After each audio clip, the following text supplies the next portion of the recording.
Why, hello everyone, and welcome back to another planetarium show. My name is Jessica. I'm the director of the planetarium, and tonight we are going to be taking a look at what constellations you can find up in the month of April, since it is our first Saturday of the month. There's a lot of new things coming out. We're starting to see our spring constellations, so there are some fun new ones for you to check out this month. As always, if you do have any questions throughout the show tonight, feel free to leave them down in the comments. I'll be keeping an eye on those since it is just me tonight. I may not see all questions right away, but I will make sure to take time at the end to check for those and answer them if I don't see them right away. All right, well, for our star show, we are going to be using a program called Stellarium. If you've watched any of our previous constellation shows, you've heard us talk about this before, but it's a really cool planetarium software that you can even download and play around with yourself if you would like. You can find in the video description a link to the Stellarium website. But since we are heading into spring, days are getting longer. That means right now for us here in Duluth, right at 7 o'clock, the sun is still out, which I have to say I quite enjoy. I was getting very tired, I guess, of the super early sunsets. So it's nice to have those longer days heading our way now. So in order to really get into the star show for this month, that means we're going to have to fast forward time just a little bit. And so as we fast forward that time, that just means the sun is going to set down in the west. Make it go a little bit faster. And we'll go until about there. So this is about 8:40 tonight. For any viewers who are not in the Duluth area, as long as you are in the northern hemisphere, you will still see the same stars and constellations. They just may be at slightly different angles, either a little bit higher or a little bit lower in the sky. All right, so let's start off with our constellations in the north. These are always great ones to start off with because for most of us, a lot of these constellations are up all year round, and so they're good kind of starting points. You find them, then you can use those constellations to help you navigate the rest of the night sky. And so the very first thing we're going to start with, let me zoom out a little bit here, is a pretty famous grouping of 7 stars that is pretty high up in the sky this time of year. These 7 stars are known as the Big Dipper. And so we have the handle and then the cup of our dipper here. Now I have to tell you, the Big Dipper is actually not a constellation. It's what we call an asterism. It's a smaller grouping of stars within a larger constellation. And so these 7 bright stars are actually the 7 brightest stars in the constellation of Ursa Major, the Big Bear. And so to see the bear, we're actually going to take that handle, and that's going to become the tail of the bear. Here's the back, ear, nose, chest, front legs, belly, and back legs. And so that is our big bear. And this time of year, our bear is kind of upside down on her back. She's kind of doing a flip in the air right now. Now, our big bear is not the only bear in the sky. And to find our other bear that's in the north, we're actually going to take those front 2 stars of the Big Dipper. These are known as the pointer stars, because if you connect them in a line, they point you to this bright star known as Polaris. You might know it as the North Star. Polaris is at the end of the tail of the Little Dipper, or end of the handle of the Little Dipper. So we have the handle and the cup. And this is also our little bear with our long bear tail and tiny little bear body. And so that is our big bear, Ursa Major, and our little bear, Ursa Minor. They're kind of interesting bears since they have such long tails here. But the reasoning for that actually has a Greek story behind it. And it all starts off with Zeus, the king of the Greek gods, who made friends with a woman named Callisto. Zeus's wife Hera got very jealous of their friendship and decided to turn Callisto into a bear to punish Zeus. Well, what they didn't know is Callisto had a son named Arcus, and Arcus went searching for his mother when she didn't come home, and in his search of the woods near their village, he came across this big, beautiful bear that was his mom, but he didn't know that. Well, Zeus had come back down to Earth to check on Callisto, and he saw Arcus and he saw Callisto the bear, realized that Arcus didn't know who she was, and that he was likely to do something, like, defend himself against this bear. And so Zeus decides to turn Arcus into a bear as well, and put them both up in the sky so that they can live together forever, albeit as bears, but at least they'll be together. And in order to get them up into the sky, he had to pick them up by their bear tails, spin them around, and fling them up into that sky. And it's that process of being spun and flung that stretched out those bear tails. And that's how we end up with our big bear, who is our mama bear Callisto, and our little bear, who is her son Arcus, with their stretched out tails. But at least, as Zeus wanted, they get to spend forever together up in the sky. So there are some other really great constellations up in the north, and our pointer stars are going to help us find the next one again. So instead of using those pointer stars to point us all the way to Polaris, we're actually going to stop at the very first star that we see. This star is the end of the tail of Draco the Dragon. And so here is his tail, big full belly, down to his eyes and nose, and he's kind of breathing fire all down here. And so here is Draco the Dragon. And so now you're kind of starting to see what I brought up at the beginning, that having those first couple of constellations, like our Big Bear, helps us to find other stars and constellations. We've used these pointer stars to not only find the Little Bear, but they've also helped us find Draco the Dragon. And they're going to help us find yet another set of stars, another constellation. This time, we're going to take those pointer stars and we're going to follow them all the way past Polaris over to this big W in the sky. And this big W is actually a queen named Cassiopeia. Now, in order to see the queen, she's kind of, we got to think, we're seeing her kind of profile, and she's sitting in her throne, and she's upside down right now. So here is her head, her back, upper legs, lower legs, and then big long feet. And there is our queen, Cassiopeia. Now, she is not alone. Her king is also up in the sky with her. And we can find him right in between our queen and Draco the Dragon. This group of stars right here that looks kind of like a triangle on top of a square, or maybe like a house that someone with no artistic talent would draw. So like, a house that I would draw. This is actually the throne of the king Cepheus. And so this is the top of the throne. Here's his head. Here's the armrests. He's sitting right here, and then here are his kind of feet down here. And so that is our Queen Cassiopeia and the King Cepheus. And they're up in the sky for a very different reason than our two bears. So our bears were there as almost as an apology from Zeus, a way to just kind of make up for the fact that they got turned into bears. But our king and queen are up in the sky as a punishment. You see, these king and queen, Cassiopeia and Cepheus, were not nice people at all. Horrible people.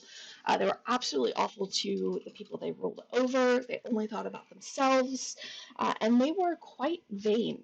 So much so that they liked to brag that Queen Cassiopeia was the most beautiful being in the universe.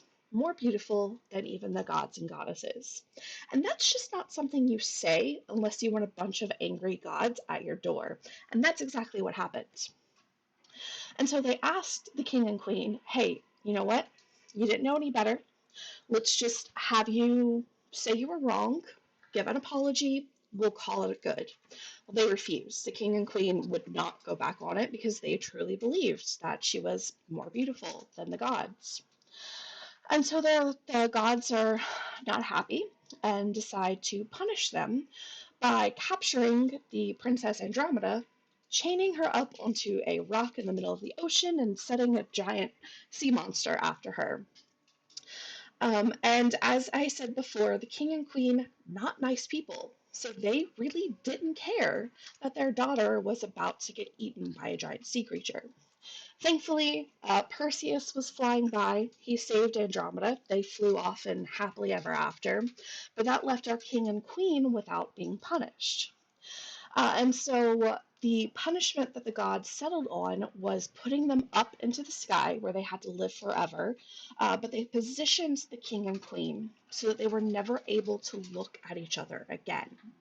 And that's why we have our queen here is kind of to the side and she's looking off this way. And our king is looking out at us. And so that's their punishment because they thought that they were such wonderful, good looking people. They are never allowed to look at each other again and have to stay forever like this. All right. So let's clear out some of these constellations and turn our attention over to the east, because that is where we are starting to find a lot of our spring constellations that are coming up, starting to rise up in the east right after sunset. And so the first of those that we're going to find is actually, we're going to find a bright star first. And believe it or not, we are going to use the stars in the Big Dipper once again to help us do that. But instead of using the pointer stars, we're actually going to use the handle of the Big Dipper. And we're going to follow the arc of that handle as it takes us to this very bright star here known as Arcturus. And so we arc to Arcturus. Now, Arcturus is the brightest star in the Greek constellation of Bootes, and I'll show you that in a second. But this bright star itself, because it's so bright, there are a lot of other cultural stories about it.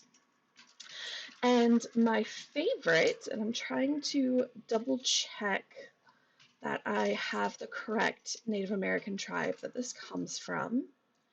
There we go.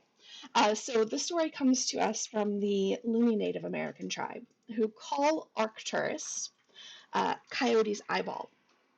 So you see, Coyote in a lot of stories is seen as this kind of mischievous troublemaker. And in this instance, Coyote came across this group of really pretty ladies, and he wanted to try and impress them. And so he decided to do that by plucking out his eyeballs and juggling with them. And because he wanted to be really impressive, he kept juggling and throwing his eyes higher and higher and higher in the sky. But at one point, he put a little bit too much force behind it and launched one of his eyes all the way up into the stars, where it ended up plop right here in the sky.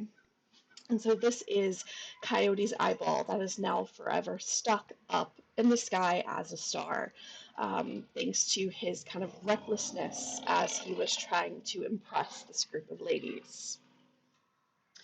Now, as I said, Arcturus is the brightest star in the constellation of Bootes. And I kind of think it looks like a kite. It's this group of stars right here. I also kind of think it looks like an ice cream cone, right? We have the cone and then the scoop of ice cream. But this is supposed to be the bear herder, because he is kind of herding our two bears across the sky. I'm not quite sure how you get a guy out of this. And the lines that Stellarium draws don't do too much to help. I guess these can maybe be legs and his body. But I definitely think it looks more like a kite or an ice cream cone than a guy. All right, so after we have jumped from the Big Dipper, we arced to Arcturus. Let me get rid of this date and time. The next thing we're going to do after we arc to Arcturus is spike to this bright star known as Spica. And it doesn't look super bright at the moment. That's because at this time, which was, what did we say, about 8:50, right around 9 o'clock tonight, it's still pretty low. And so our atmosphere is kind of dimming it a little bit as it's low in the sky. But a little bit later in the night, as it gets higher, it'll be a lot brighter than it looks at this time. But this bright star of Spica is the brightest star in the constellation of Virgo, the Maiden. And you can kind of see her here. We have her body, her arms, and her legs stretching out down here. So Virgo is actually named Persephone, and she is the daughter of the goddess Demeter. Demeter is the goddess of the harvest. Well, Persephone was known for being a very beautiful lady. And unfortunately, this kind of worked against her because as she was out in the field picking flowers one day, the god Hades, who's the god of the underworld, saw her, fell in love with her, decided that he had to have her as his wife, and so he kidnapped her and brought her down to the underworld to live with him. Well, after Demeter realizes her daughter is missing, she goes everywhere searching for her and finally finds someone who knows that Hades captured her. And so she storms down to the underworld to, confront Hades and get her daughter back. And they're arguing back and forth, and this is taking place over days. And in this time, Persephone has gotten incredibly hungry, and she ends up eating a pomegranate seed. And this may not seem significant to us, but to the Greeks, where you eat is your home. And so by eating that pomegranate seed while she was in the underworld meant the underworld was now her home. And it turns out this was Hades' plan all along. If he could just stall Demeter enough so that Persephone got hungry enough to eat, he knew that that would now be her home and she would have to stay there. Well, Demeter refuses to accept this, and they end up reaching a compromise that Persephone will spend 6 months of the year in the underworld with Hades and 6 months of the year out of the underworld in the, I guess, overworld on Earth with her mother Demeter. And so right now, this time of year, as we see Persephone up in the sky, she is just starting her 6 months where she lives with her mother, and that's when we see her up in the sky. And since her mother is the goddess of the harvest and she's happy, that means we start to have really good weather and good harvests. And then in 6 months, we'll see Persephone will go back below the horizon and we won't see her anymore for 6 months. That's when she's back in the underworld. Demeter is, of course, very sad about this, and that's why we end up having very bad weather. And so the Greeks actually used the story of Persephone to explain the seasons, which I always thought was really cool, and shows a kind of use for the stars that was pretty common to early civilizations, even earlier than the Greeks, where a lot of these constellations or stars were associated with specific times of year, like when the weather turns nice. And so they used the stars and constellations as essentially a giant calendar to let them know when things were happening, which is pretty cool. All right, another great spring constellation that is up in the southeast is Leo the Lion. Now, the trick that people always give for Leo is to look for the backwards question mark. The problem is, with the dark sky and thousands of stars, you can probably find a few backwards question marks. And so here's a tip to help you make sure you find the right one, and it's actually using, yet again, the Big Dipper. And so this time, with our Big Dipper, we're going to use the cup of the Dipper and this star right here to turn our dipper into a giant arrow, and that arrow points us to the correct backwards question mark of Leo the lion. The very bright star here is Regulus, which is known as the heart of the lion because that's where it sits. Here is Leo's head, and his body stretches out over this way. And so we have Leo the lion up in the sky. Now, Leo is an interesting character and is actually a part of this Hercules story, who isn't quite up yet. He'll be up a little bit later in spring. But you see, Leo was known when he was on Earth as the Nemean lion and was kind of thought as almost this unkillable creature because his skin could not be pierced by anything. So you couldn't hit him with an arrow, swords, anything like that. And so people thought that he must just be immortal. He's unkillable. Until Hercules comes along and uses his brute strength to just strangle him. And it's really funny because Hercules does this as part of a quest to try and make people like him and make people be less afraid of him because of his great strength. He tends to scare people off. But the act of actually killing this, what they thought was an unkillable lion, actually made people even more scared of him. So that really kind of backfired on him. But that is who Leo the lion is. He was placed up into the sky to live there as just because of his sacrifice and greatness. And so that is the supposedly unkillable Nemean lion. All right. So as we head over into the kind of southwest, we end up finding the winter hexagon constellations that we have talked about quite a lot over the last few constellation story times. These are the very prominent winter constellations, and I won't go over them again, but I'm not going to spend too much time, especially for those of you who have joined us every month. I would like to tell you some slightly different stories tonight. But we have, of course, Orion the Hunter, one of his hunting dogs, Canis Major, the big dog, his smaller little wiener hunting dog, Canis Minor, Taurus the bull, which the planet Mars is kind of sitting right in between the horns of Taurus the bull right now. We have Auriga the charioteer. And lastly, we have the Gemini twins. And these make up our winter hexagon. Now, since we are out of winter and heading into spring, they are getting lower and lower in the west and will not be up for too much longer. But we have spent several months with them. And of course, I, like many others, are looking forward to the nicer weather that's coming as these constellations kind of go away for a few months.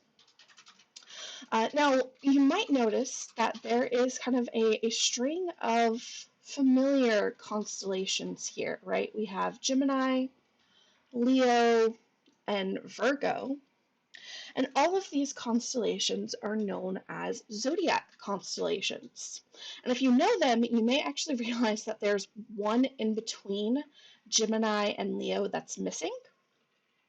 And this is a pretty faint one that can be hard to see, but it's this kind of like Y shape. This is Cancer the crab, who is actually part of another one of Hercules' tasks that he was trying to do to win people's affections back. He was a part of Hercules's, which one is it? The Hydra, yes. When Hercules was sent to defeat the Hydra, the goddess Hera ended up sending Cancer the crab to kind of nip at Hercules' heels to keep him from winning and let Hydra kill him. Cancer didn't do that great of a job, though, because Hercules didn't really notice him and ended up just kind of stepping on him and killing him. But Hera ended up putting the crab up here in the sky as just a thank you for trying to help out. But these stars, or these constellations of Gemini, there we go, Gemini, Cancer, Leo, and Virgo, and even Taurus over here as well. These are zodiac constellations. And so what's actually going on here, and let me pull up this line here. They all lie on this line that we call the ecliptic. And so the ecliptic is actually the apparent path that the sun takes across the sky throughout the year due to our orbit around the sun. And this ecliptic path does pass through quite a lot of constellations. The zodiac are kind of just 12 of those that people used as a kind of designation for different sections of the ecliptic. And that's where your zodiac sign comes from. It's actually more specifically your sun sign, and it represents the zodiac constellation that the sun was in on the day you were born. Now, the date for these zodiac signs was set about 2,000 years ago. And it turns out that they have changed since then. And so you may have seen this talked about several years ago. And it's true that if the kind of charts that you look at say that you are a Cancer, most likely the sun was not actually in Cancer on the day you were born. It was probably actually in Leo. And that's just because things have kind of shifted and changed in the 2,000 years since the zodiac system was first created by early cultures. But that's kind of the significance of these, is they just lie along that ecliptic path that the sun takes across the sky throughout the year. All right. Where's Aries? Oh, that's okay. So I'm going to tell you, I struggle to find Aries because it is a tiny little constellation. And I know it's supposed to be over here, so I'm just going to start clicking on, yep, that's it. And I will, let's see, let's go back in time a little bit to get this a little bit higher. And the sky. But these just couple of stars right here, yeah, that's Aries. I'm an Aries, and I will fully admit that we kind of got shafted on the constellation deal here, especially compared to like Taurus or any of these others. It's just kind of three stars that are in a bit of an arch, and it's supposed to either represent the horn of the ram or kind of be like the ram jumping through the sky. But that's it. It's a difficult one to find because it does have pretty dim stars as part of it. All right. So if we keep heading through the night, we will see, as I said, those winter constellations set down. Our spring constellations are going to get higher and higher in the sky. And eventually, really early in the morning, we start to see some of our summer constellations coming up. Because we are not too far from that. We also can see two planets up in the very early morning sky. We have Jupiter and Saturn. So if you're an early riser, you can find them right in the east just before sunrise. And then we have the sun rising up in the east. And so those are some of the constellations that you can find up this month. And a lot of the spring constellations that are now coming out and visible. And as we continue heading into spring, those constellations will be kind of higher in the sky right after sunset and more easily seen. And you'll kind of see that as we do our show, say like in May. All right, let me check on questions. Not seeing any others at the moment. So if you do have any other questions, now is a great time to leave them down in the comments. And while we wait to see if we get any more, let me tell you what's coming up over the next week. So next week we're going to have a fun themed week around exoplanets and aliens. So on Wednesday we're going to talk you through kind of how we find planets around other stars and what we found. And there's a lot out there. And then we're going to continue this on Saturday to take a look at if any of these planets that we have found could possibly have life and what that life might look like. And so it's going to be a fun kind of week next week with a lot of topics that I definitely enjoy talking about. All right. Well, I think that's going to wrap us up for tonight. As always, thank you so much for joining us. If you enjoyed the show, we do stream regularly on Wednesdays and Saturdays at 7 p.m. Central. And yeah, we've got some new stuff going to be coming out very, very soon. Watch our social media for information on that. But otherwise, I guess I will wrap it up. So thank you again. We hope you have a wonderful rest of your weekend and see you again next time. Bye, everyone.